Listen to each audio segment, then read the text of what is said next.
Hi, for those of you who don't know me, I'm Gary Wolfram and I've only been here since January of 1989. Great interest in all you students out there. I know that you're going through some things that you haven't thought that you would ever have to go through. But I thought I'd just tell you a little bit about 1968, 1969. In 1968, in about the middle of the year, there was the Hong Kong flu. And it lasted not only all the way through 1968, but lasted till about the middle of 1969. And it was a pandemic that was as great as this COVID pandemic. Just recently, the COVID pandemic actually ended up passing the 68, 69 flu pandemic in terms of deaths per capita. But you've probably never heard about it.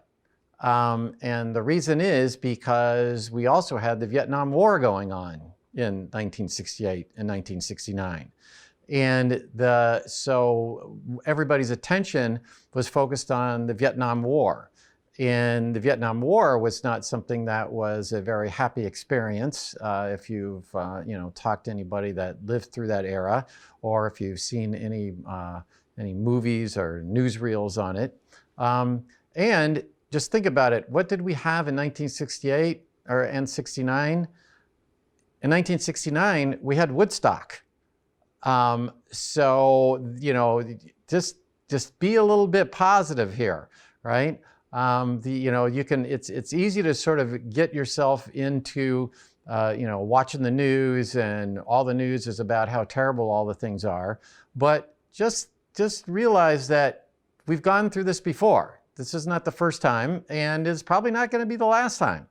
The important thing here is to stay positive, not coronavirus positive, but stay positive, mentally positive, because we're going to get through it.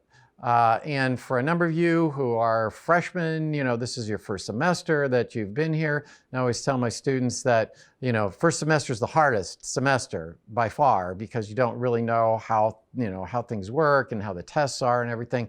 And you've had to undergo some additions on top of that. And you should be proud of yourself that you have actually managed to go through this. And 20 years from now, you're going to be telling your kids about the experience that you had, and you're going to be proud of how you got through it. So anyway, we miss you. If you have any questions or want to get in contact with us, you know our emails, and we'd be more than happy to hear from you.